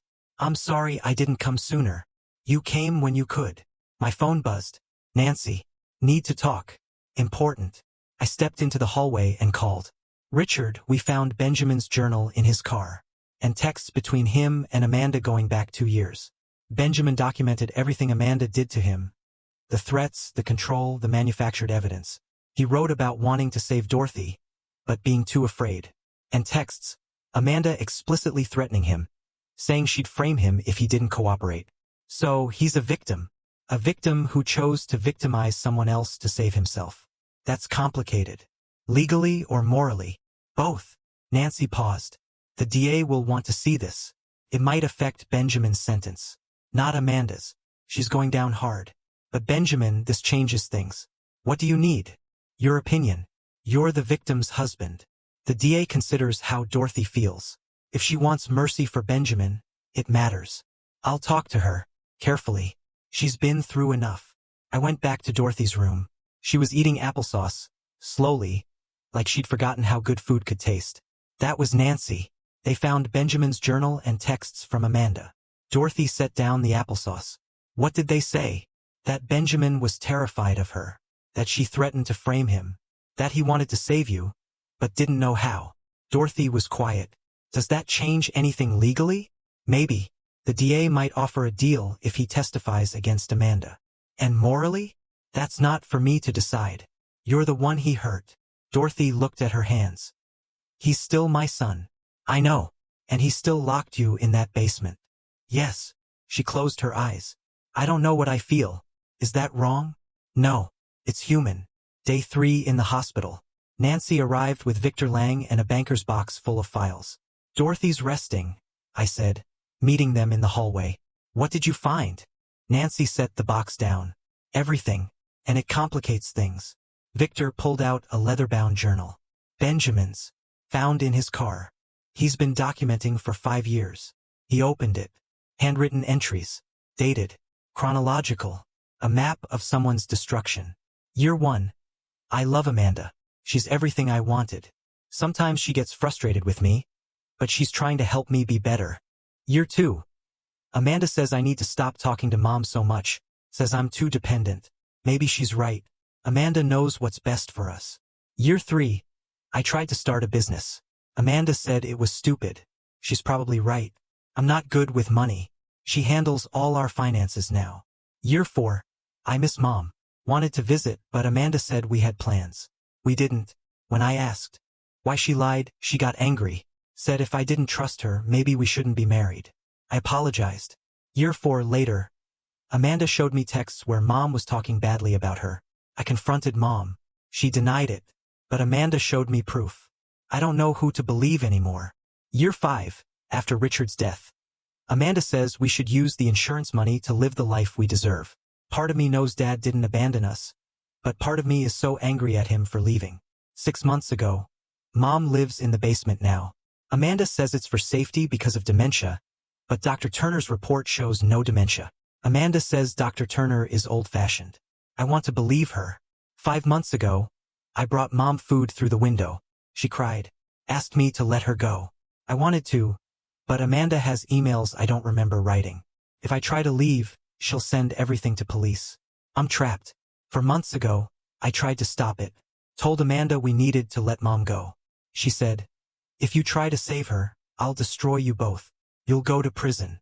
Your mother goes to state care. I keep everything. I believe her. I'm a coward. 1 month ago, I lock my mother in a basement every night. I watch my wife torture her. Sometimes I cry, but I never stop it. What kind of son am I? Dad would be ashamed of me. Last entry. Mom was looking at Dad's picture today. She still loves him. I don't deserve love like that. I closed the journal. My hands shook. Victor pulled out printed texts. Hundreds. Amanda to Benjamin. 2 years ago. Your father abandoned you. He chose money over family. You owe him nothing. 8 months ago. If you leave me, I'll tell the police you abused me. I have evidence ready. You'll lose everything. 6 months ago. Your mother is dead weight. The sooner she's gone, the better our lives will be. 4 months ago. Try to save her and I'll frame you. You'll go to prison. I'll testify against you. They'll believe me. You're weak. Nancy pulled out another file. Therapy records. Benjamin had been seeing Dr. Patricia Reeves for 18 months. Anxiety, depression, PTSD from domestic abuse. She read from notes. Patient reports feeling controlled by spouse. Cannot make decisions without permission. Panic attacks when spouse is angry. Patient says spouse has insurance evidence that would destroy him. Patient disclosed spouse monitors location via phone. Controls all finances. Patient receives $500 monthly allowance. When asked if he feels safe, I don't know what safe feels like anymore. Patient attempted to access bank account. Spouse changed passwords without informing him. Patient broke down. I just wanted to buy my mom a birthday present. Victor spread financial documents. Amanda controlled everything. Every account, every card. Benjamin had no independent access. The $500 monthly was deposited into an account Amanda monitored. She tracked every purchase. Classic financial abuse, Nancy said. But he still locked Dorothy in the basement, I said. Still stood by while Amanda tortured her. Yes, Nancy agreed. That's the complicated part. Benjamin is a victim of domestic abuse, but he's also a perpetrator of elder abuse. Both things are true. What does that mean? Legally, the DA has options. If Benjamin testifies against Amanda, provides every detail, the DA might offer a reduced sentence. Amanda goes away for decades. Benjamin gets 5 to 8 years instead of 15 to 20. And if he doesn't cooperate, they both go away. Amanda longer, but Benjamin still gets significant time. What does Dorothy want? That's the question. Nancy looked toward Dorothy's room. In 48 hours, arraignment. The DA presents charges. Dorothy's victim impact statement matters a lot. She hasn't decided. Can you blame her? Her son is both abuser and victim. There's no easy answer. Victor spoke for what it's worth. Amanda's going down hard. For previous victims. 3 states. Pattern of predatory behavior. Financial fraud. False death certificate. Elder abuse. She's looking at 25 to 30 years minimum. Good. Benjamin's different, Nancy said carefully. Evidence shows manipulation, threats, control, but also choices. Terrible choices that hurt Dorothy. So what do? We tell Dorothy everything. Show her the journal, texts, therapy records. Let her decide what justice looks like. Nancy paused. Richard, justice isn't always black and white. Sometimes it's shades of gray we have to live with. I looked through the window. Dorothy was awake, staring at the ceiling, probably thinking about Benjamin. About her son who loved her and hurt her. The legal strategy shifted. Amanda, maximum charges. Benjamin, reduced if he cooperates. In 48 hours, arraignment. And Dorothy would have to decide. Forgiveness or punishment. Day 8. Charleston County Courthouse, Courtroom 4B. I sat beside Dorothy in the gallery. Nancy Griffin too rose ahead at the prosecutor's table. Dorothy's hand trembled in mine, not from fear, but from something harder to name. She'd asked to be here, insisted actually, despite Dr. Turner's reservations. I need to see his face, she'd said that morning. I need to know it's real. The bailiff called the room to order. Judge Patricia Morrison entered, mid-60s. Steel gray hair. A reputation for zero tolerance on elder abuse cases. Nancy had chosen well. The state of South Carolina versus Benjamin Robert Coleman and Amanda Brown Coleman. The clerk announced. The side door opened. Benjamin came first. Hands cuffed. Wearing an orange jumpsuit that hung loose on his frame. He'd lost weight. His eyes scanned the room until they found Dorothy. His face crumpled. "Mom," he mouthed. Dorothy looked away.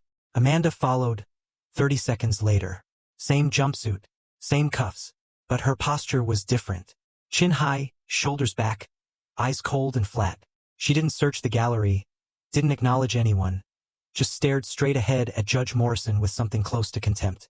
"Mr. Coleman," Judge Morrison said, "how do you plead to the charges of elder abuse, financial exploitation, fraud, false documentation, and coercive control?" Benjamin's attorney, a public defender named Marcus Williams, no relation to Amanda, stood. "Your Honor, my client wishes to enter a plea of guilty on all counts. He also wishes to cooperate fully with the state's case against Miss Amanda Coleman." A ripple moved through the courtroom. Reporters in the back row leaned forward. Judge Morrison's expression didn't change. "Mr. Coleman, do you understand that by pleading guilty, you waive your right to trial and accept full responsibility for these crimes?" "Yes, Your Honor." Benjamin's voice cracked. "I want to say I'm sorry, to my mother, to my father. I know it doesn't fix anything, but—" "Save it for sentencing," Morrison said, not unkindly. "Miss Coleman, how do you plead?" Amanda's attorney, a Charleston defense lawyer named Gerald Holt. Expensive suit, slicked back hair, rose smoothly. "Not guilty on all counts, Your Honor. My client maintains her innocence and looks forward to her day in court." Amanda smiled, small, sharp, like she was daring the room to come at her. Nancy stood. "Your Honor, The state requests that Miss Coleman be held without bail. She has significant financial resources, no ties to the community, and a documented history of manipulation and flight risk. We have evidence linking her to at least 4 prior instances of financial abuse across 3 states. Holt objected immediately. Your Honor, these are unsubstantiated allegations. I've read the briefs, Mr. Holt. Morrison cut in. She looked at Amanda for a long moment. Bail is denied. Defendant will remain in custody pending trial. Mr. Coleman, given your cooperation, bail is set at $500,000. Dorothy exhaled beside me. Preliminary hearing is set for 2 weeks from today, Morrison continued. Both defendants are remanded to Charleston County Detention. We're adjourned. The gavel came down. Outside the courthouse, the media swarmed. Nancy stood at the top of the steps, microphone extended by a reporter from the Charleston Post and Courier. I stayed back with Dorothy, one arm around her shoulders as cameras flashed. This case represents a failure we don't talk about enough, Nancy said, her voice steady and clear. We think of elder abuse as something that happens to women. We think of coercive control as something that only affects wives and girlfriends. But Benjamin Coleman is a victim too. A victim who became a perpetrator. That doesn't excuse what he did, but it explains it. Is Mrs. Coleman pressing charges? Someone shouted. Nancy glanced back at us. Dorothy nodded once. Yes, Nancy said. Dorothy Coleman has given her full statement. She wants justice. She also wants the world to understand that abuse doesn't have a gender. Neither does survival. Another reporter. What about the Bitcoin? Is it true there's over $100 million involved? Nancy's expression didn't shift. No comment on financials at this time. I steered Dorothy toward the car. Raymond was waiting by the curb, engine running. That night, back at the hotel, Dorothy sat by the window and stared out at the harbor. He cried, she said quietly. I didn't ask who. I knew. He looked like he did when he was 12 and broke my favorite vase. Terrified. I wouldn't forgive him. Do you? I asked. She didn't answer right away. I don't know, she said finally. A part of me still sees my little boy, but another part. She touched the bruise on her wrist, fading now, but still visible. Another part knows what he let happen. I moved to sit beside her. You don't have to decide today. Nancy said he'll probably get 10 years if he cooperates. Amanda could get 30. Good. Dorothy looked at me. Is it good? Yes. She nodded slowly, turned back to the window. 2 weeks later, Dorothy asked to visit Benjamin in jail. I didn't stop her. Day 19. Charleston County Detention Center. The visiting room smelled like disinfectant and despair. Dorothy sat across from Benjamin, with a sheet of reinforced glass between them. I stood near the back wall, close enough to intervene if needed, far enough to give them space. Nancy had advised against this visit. Dr. Turner had too, but Dorothy had been firm. I need to do this, she'd said. For me, not for him. Benjamin picked up the phone on his side. His hands shook. Dorothy lifted hers, slowly, arthritis still making her fingers stiff, despite 2 weeks of physical therapy. For a long moment, they just looked at each other. Mom, Benjamin said. Finally, his voice broke on the word. Dorothy didn't speak right away. She studied his face like she was seeing him for the first time. Or maybe the last time. Couldn't tell which. You look thin, she said. Benjamin laughed, bitter and hollow. Yeah, jail food isn't great. Neither was mine for 6 months. The words landed like a slap. Benjamin flinched. I'm sorry, he whispered. Mom, I'm so sorry. I don't even know how to. He stopped, swallowed hard. I should have protected you. I should have stood up to her. I should have called Dad or Nancy or the police or anyone. But I didn't. I let it happen. Dorothy's expression didn't change. Why? Because I was scared. Benjamin's tears came fast now. Ugly and desperate. She said she'd leave. She said she'd tell everyone I hit her. She said she'd take everything and I'd end up in jail and lose you and Dad. He choked. I know that's not an excuse. I know I'm a coward. But I didn't know how to get out. Every time I tried to think, she was there, telling me what to think instead. Dorothy set the phone down for a moment, closed her eyes. When she picked it back up, her voice was steady. Son, Benjamin, look at me. He did. You were weak, she said. You let that woman manipulate you. You stood by while she locked me in a basement every night. You took your father's life insurance money and didn't ask a single question. You were guilty of all of that. Benjamin sobbed into his hands, but Dorothy continued, and her voice softened just slightly. You were also trapped. I saw the texts, Benjamin. I saw the journal. I know what she did to you, how she twisted everything, how she made you think you had no choice. Benjamin looked up, red-eyed and broken. I forgive you, Dorothy said. The room went silent except for the hum of the fluorescent lights overhead. You what? I forgive you, Dorothy repeated. Not because you deserve it. Not because it erases what happened. But because I need to. If I carry this anger around for the rest of my life, then she wins. She already took 6 months from me. I won't give her the rest. Benjamin pressed his hand against the glass. Dorothy didn't mirror the gesture. That doesn't mean I trust you, she added. It doesn't mean I forget. It means I'm choosing to move forward without this weight. You'll serve your time. You'll face the consequences. And maybe someday we'll find a way to rebuild something. But that's a long way off. I'll do whatever it takes, Benjamin said. I'll testify against her. I'll tell them everything. You'll do it because it's right, Dorothy interrupted. Not because you think it'll fix us. Benjamin nodded, wiping his face with the sleeve of his jumpsuit. Dorothy stood. Your father's outside. I don't think he's ready to see you yet. I know, Benjamin. His voice was small. Tell him I'm sorry. For everything. Tell him yourself, Dorothy said. When you've earned it. She hung up the phone and walked toward the door. I moved to follow, but she paused and looked back at Benjamin one last time. He was still sitting there, hand on the glass, looking like a lost boy. Outside in the parking lot, Dorothy leaned against the car and took a deep breath. The November air was cool and sharp, carrying the salt smell of the harbor a few miles east. You okay? I asked. She didn't answer right away, just looked up at the sky, pale blue and cloudless. He's still my son, she said quietly. I hate what he did. I hate that he was too weak to stop her. But he's still my son. You're stronger than I thought, I said. Dorothy turned to look at me, and for the first time in weeks, I saw something in her eyes that wasn't pain or exhaustion. It was resolve. 12 years alone taught me strength, she said. Now I need to learn how to live again. I opened the car door for her. She slid into the passenger seat, hands folded in her lap, and stared straight ahead as I pulled out of the lot. 1 month later, the asset recovery process began.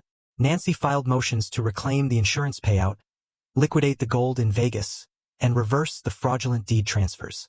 It would take time, months, maybe a year, but we had time now, and with it, the chance to rebuild everything they had destroyed. Day 35. Nancy's office, downtown, 10th floor with a view of the Cooper River. She spread the financial documents across the conference table like a winning hand of cards. Victor stood beside her, arms crossed, looking satisfied in that quiet way investigators do when the numbers finally add up. $15 million from the life insurance payout, Nancy said, tapping the first stack of papers. Recovered in full. The insurance company fought us for 3 weeks, but we proved the guardianship was fraudulent from the start. They paid. She slid a letter across the table, letterhead from Mutual of America Life Insurance. Settlement in full. Wire transfer confirmation. Victor nodded. $5 million in gold bars from the Vegas vault. Amanda had them stored under a shell corporation called Meridian Holdings LLC. Took me 2 weeks to trace the LLC back to her. But once we had the paper trail, the feds seized it. The gold's sitting in a Federal Reserve facility in Atlanta right now. $3 million in liquid investments, Nancy continued. Mostly blue-chip stocks and municipal bonds. Amanda moved them into offshore accounts in the Caymans and Belize. The Caymans cooperated faster than I expected. Belize took longer, but Victor's contacts came through. I did the math. $23.2 million. Plus the house at Harborview Drive, which appraised at $9.5 million. She paused, glancing at Dorothy. I wouldn't recommend keeping it. Dorothy had been quiet most of the meeting, just listening. Now she looked up, her face calm but resolute. I don't want it, she said simply. Too many ghosts. Nancy nodded. We'll list it next week. Market's strong. Should close within 60 days. After legal fees and taxes, you're looking at a net recovery of around $31 million from all sources combined. She leaned back. Combined with the Bitcoin Richard set aside in 2012. $125 million current value. You're looking at $148 million total. She looked at Dorothy. You're a very wealthy woman. Dorothy didn't smile, just stared out the window at the river, watching a container ship make its slow way toward the port. It doesn't feel real, she said quietly. Nancy's voice gentled. It will. Once the transfers go through. Once you see the accounts in your name. Once you're signing checks again instead of asking permission. It'll feel real then. Victor cleared his throat. I also located 2 more of Amanda's prior victims. One in Reno, one in Portland. Both men. Both similar patterns. One filed a police report but dropped it when Amanda threatened to claim domestic violence. The other just walked away. Both are willing to testify. Pattern evidence, Nancy said. The DA's building a RICO case. Racketeering. Organized fraud. Amanda's a career predator. We're looking at 25 to 30 years if the jury sees the full pattern. Good, I said. Nancy closed the folder. That's everything. Dorothy, take some time. Think about what you want. Where you want to live. What you want to do. For the first time in 6 months you have options. Real ones. On the drive back to the hotel, Dorothy stared out the window, watching the city roll past. The church steeples, the palmetto trees, the tourists on King Street. I don't want the big house, she said suddenly. I know. I want something small, quiet, maybe near the water but not like that. Not a showpiece. Okay. She turned to look at me. You're not going to argue? Why would I? Because you bought that house for me. You worked so hard. You sacrificed so much. I pulled into a parking lot overlooking Shem Creek and put the car in park. Fishing boats bobbed in the marina. The air smelled like salt and pluff mud. Dorothy, I said, turning to face her. I didn't leave for 12 years to make money. I left because I thought I was doing the right thing, providing. But I was wrong. I should have been here with you. That house doesn't mean anything if you weren't safe in it. So no, I'm not going to argue. You want a small house, we'll buy a small house. Whatever makes you feel safe again. Her eyes filled. She reached over and took my hand. I want to start over, she said. Somewhere new. Somewhere that's ours. Not Benjamin's. Not Amanda's. Just ours. Then that's what we'll do. 2 weeks later, we closed on a house in Mount Pleasant. Small by Charleston standards. 2,000 square feet. 3 bedrooms, 2 baths. Built in the 90s. The kitchen had butcher block counters. The master bedroom faced east. Morning light pouring through. The front porch had a swing that creaked when you sat on it. $850,000 cash. The sellers were an older couple relocating to Hilton Head. And they teared up when Dorothy told them she wanted to plant a garden. The backyard faced a tidal creek bordered by spartina grass and live oaks draped in Spanish moss. There was a small dock and enough sun for flowers. Dorothy planted roses the first week. 6 bushes. 2 red, 2 yellow, 2 white. I watched from the porch as she knelt in the dirt. Gloves on. Trowel in hand. Carefully setting each root ball into soil she'd spent 2 days preparing with compost and peat moss. Her hands still ached from the arthritis. But she moved slowly, deliberately. Why roses? I asked, bringing down 2 glasses of iced tea. She didn't look up. Because they're beautiful. And because after 6 months of ugliness, I want to grow something beautiful. Something that blooms. I handed her the tea. She took a sip, then set it in the grass. They'll need care, she continued. Pruning, feeding, water. But if we do it right, they'll bloom every spring. For years. We'll do it right, I said. She sat back on her heels and looked at the small bushes, still bare in the November cold. I think I'd like to go to therapy, she said. Real therapy. Already scheduled, I said. Dr. Turner referred. PTSD specialist. You start next Tuesday. Dorothy nodded. And couples therapy for us. I blinked. Do you want couples therapy? We've been apart for 12 years, Richard. We're basically strangers who happen to be married. If we're going to make this work, we need help. She wasn't wrong. Okay, I said. We'll do it. Together. She smiled, small, tentative but real. The first real smile I'd seen since I came home. That night we sat on the porch swing and watched the sun set over the creek. The air was cool, autumn finally settling in. The sky streaked with orange and pink, reflected in the still water. Somewhere in the marsh, an egret called out. Do you think he'll ever be the same? Dorothy asked. I knew she meant Benjamin. No, I said. But maybe that's not the goal. Maybe the goal is for him to be better. to understand what he did, to rebuild himself into someone who wouldn't make those choices again. She rested her head on my shoulder. I hope so. We sat there until the stars came out, scattered across the Carolina sky. Fish jumped. The creek lapped softly against the dock. Felt, for the first time in years, like peace. Dorothy's hand found mine in the darkness. "Thank you," she whispered. "For what?" "For coming back. For not giving up on me." "Never," I said. "Not ever again." The swing creaked gently as we rocked. Inside the house, the kitchen light glowed warm through the windows. Our house. Our fresh start. "When does the trial start?" Dorothy asked. 8 weeks. Benjamin will testify. You'll testify if you want to. Nancy says it's your choice. "I want to," Dorothy said firmly. "I want to look her in the eye and tell the truth. All of it. Then we will." She squeezed my hand. "And after the trial? After we live, we plant more roses. We go to therapy. We figure out who we are. Now, we take it one day at a time." Dorothy turned her head to look at me, her face soft in the dim light from the porch. "One day at a time," she repeated. "I like that." "Me too." We stayed on that swing until the mosquitoes drove us inside, then locked the doors and turned off the lights upstairs in our new bedroom. With the east-facing windows, Dorothy fell asleep quickly, her breathing deep and even. I stayed awake longer, listening to the sounds of our new home settling around us. The creak of floorboards, the hum of the refrigerator, the distant sound of the creek. 8 weeks. 8 weeks until Amanda faced justice. 8 weeks until Benjamin had to own what he'd done. 8 weeks until Dorothy could finally close this chapter. And then, finally, we could begin again. Week 8. Charleston County Courthouse. Gallery packed. Cameras stationed outside. The trial had lasted 6 days. Day 1, the prosecution opened with surveillance footage. 72 hours condensed into 12 brutal minutes. Dorothy in the basement cell. Dorothy scrubbing floors while Amanda lounged. Dorothy locked away every night at 9:47 p.m. That is not a family member. District Attorney Rebecca Harrison said. That is a hostage. Day 2, financial experts testified. Victor walked the jury through Shell Corporation's offshore accounts, the $15 million insurance payout. Amanda controlled everything. Benjamin received $500 monthly. Victor testified Amanda spent $4 million in 18 months. Designer clothing, jewelry, luxury vehicles. All stolen from Dorothy Coleman. Several jurors shook their heads. Day 3.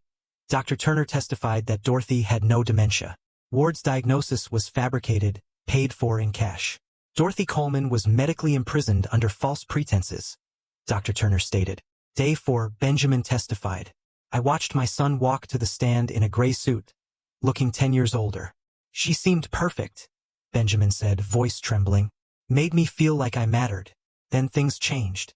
She controlled my phone, my money, my thoughts. She said Dad abandoned us, that I should take back what was mine. How did you take it back? Rebecca asked. I filed for guardianship using a fake diagnosis. I signed documents she prepared. I let her turn my mother into a servant. Tears streamed. I'm not asking forgiveness. I just want people to understand how you wake up one day and don't recognize yourself. Amanda's attorney tried breaking his testimony, but the evidence was there. Text messages, journal entries, therapy records documenting manipulation and control. Day 5, Dorothy testified. Nancy guided her through it. The isolation, the basement confinement, the $40 weekly for food, being told I was dead, killed in action. Why didn't you try to escape? Nancy asked. Because I believed my husband was dead. Because my son threatened permanent commitment. Because after 6 months of being called worthless, you believe it. Your spirit breaks before your body does. Dorothy looked at the jury. What happened to me happens to thousands every year. Elder abuse doesn't discriminate. I'm here to ensure she never does this again. The courtroom went silent. 3 jurors wiped tears away. Amanda's defense lasted 3 hours. Her attorney argued she was caught in Benjamin's scheme. No witnesses, no evidence, just hollow arguments against 72 hours of video. Day 6, closing arguments. This is about power, Rebecca Harrison said. About a predator who destroyed people for profit. She weaponized love, guilt, fear. The evidence is overwhelming. Hold her accountable. The jury deliberated 3 hours, 42 minutes. Guilty. On all counts. 2 weeks later, sentencing day. Judge Patricia Morrison looked down at Amanda, who stood expressionless. Miss Coleman, you have been convicted of elder abuse, financial exploitation, fraud, coercive control, and racketeering. The evidence showed a calculated campaign of abuse for financial gain. Amanda's face never changed. I sentence you to 28 years in federal prison. No parole eligibility for 20 years. You will pay full restitution of $23.2 million to Dorothy Coleman. The gavel came down. Amanda was led away in handcuffs, head high, showing no remorse whatsoever. Then Benjamin approached. Morrison's expression softened. Mr. Coleman, your case is complex. You were victim and perpetrator. That doesn't excuse your actions, but it explains them. Benjamin stood with hunched shoulders. 10 years in federal prison, with parole eligibility after 6 years, contingent on successful psychological treatment programs. Benjamin's shoulders sagged with relief. Use this time to become the man your mother deserves. Outside the courthouse, reporters swarmed. Nancy guided me to the microphones. Domestic abuse doesn't have a gender, I said, looking into the cameras. My son was manipulated and controlled by someone he trusted. That doesn't erase what he did to my wife, but we don't talk enough about male victims. We don't create adequate spaces where men can admit they're being abused without facing shame or ridicule. I paused deliberately.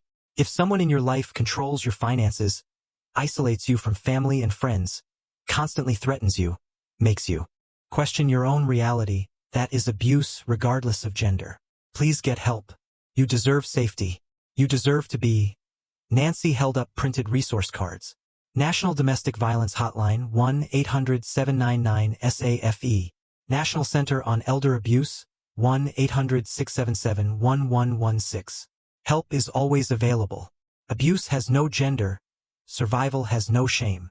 1 year later, Dorothy knelt in our Mount Pleasant garden, pruning roses in spectacular full bloom. Brilliant red, cheerful yellow, pure white explosions of color against the lush green backdrop of the tidal creek. She looked genuinely healthier now. 51 years old. Hair thick and silver white. Face fuller and more relaxed. Hands moving without the constant arthritic pain that had plagued her for months. 3 mornings each week, she volunteered at the Charleston Elder Abuse Hotline, answering calls from frightened people who desperately needed someone to believe their stories. She had completed her PTSD therapy program successfully. We still attended couples counseling sessions once monthly, working through 12 years of separation and the trauma of those 6 dark months. I was 53, fully and permanently retired from contract work. My days now consisted of simple, peaceful routines. Coffee on the porch at sunrise, afternoon projects around our house, quiet evenings with Dorothy watching the creek and the wildlife. Benjamin wrote faithfully every week from FCI Butner in North Carolina. Brief letters, updating us on his therapy sessions and the educational classes he was taking. Dorothy wrote back regularly, encouraging him. I didn't respond yet. Maybe someday I would. Amanda served her 28-year sentence at FCI Tallahassee in Florida. No letters ever came. No attempts at contact. No acknowledgement of what she'd done. As far as we were concerned, she had ceased to exist entirely. That particular evening, as the sun began its slow descent over the tidal creek, Dorothy and I settled onto our creaky porch swing, her head resting comfortably on my shoulder. I received a call today, Dorothy said softly, from a woman up in Greenville. Her son-in-law has been systematically isolating her from her friends, controlling access to her medications. She was crying on the phone. What did you tell her? That she absolutely wasn't alone in this. That what was happening to her wasn't normal or acceptable in any way. That she genuinely deserved so much better than this treatment. Dorothy paused, squeezing my hand. I gave her Nancy's direct phone number. Good, I said. That's exactly right. We rocked gently in comfortable silence. A great blue heron landed gracefully on our weathered wooden dock, standing perfectly motionless like a gray statue. The spartina grass along the creek bank rustled softly in the evening breeze. We made it through, Dorothy whispered. We did. There were so many moments when I truly didn't think we would survive this. I kissed the top of her head tenderly. We have all the time in the world now. Time to heal properly. Time to really live again. Time to discover together who we are as a couple after everything we've been through. She turned to look up at me, her eyes bright and clear in the fading light. I genuinely like who we're becoming together. Me too, I said. Me too. The sky deepened gradually from soft pink to rich purple to deep indigo. Stars began appearing one by one across the vast Carolina sky. Ancient points of light in the gathering darkness. Inside our home, the kitchen light glowed warm and welcoming through the windows. Dorothy reached for my hand and carefully laced our fingers together, her grip firm and sure. "Thank you for coming home to me," she whispered. "Thank you for surviving long enough for me to find you," I whispered back. We remained on that creaking porch swing until the full moon rose above the trees, silver and luminous and perfect, its light reflecting off the still creek water below like a shimmering promise of second chances and new beginnings. For the first time in 12 long years, everything finally felt exactly right. Conclusion and call to action. Looking back now, I see my mistakes clearly. I thought providing meant being absent. I thought money could replace presence. I was wrong. Don't be like me. Don't sacrifice years thinking you're building a future when you're really abandoning the present. This family story taught me that the greatest gift isn't a mansion. It's showing up every single day. The family betrayal I experienced didn't start with Amanda's greed or Benjamin's weakness. It started when I chose missions over breakfast tables, contracts over conversations, distance over closeness. By the time I came home, my wife was locked in a basement. God gave me a second chance when I didn't deserve one. God preserved Dorothy through hell so we could rebuild. God put people like Nancy, Raymond, and Victor in my path exactly when I needed them. Here's what this story taught me. Wealth means nothing if your family isn't safe. Success means nothing if your spouse is suffering. And silence always protects the abuser, never the victim. If something feels wrong in your home, if someone controls your money, isolates you, makes you question your sanity, that's not love. That's abuse. Speak up before it's too late. Family betrayal happens quietly. After hearing all this, what do you even do? What would you have done in my shoes? Tell me in the comments, I really want to know.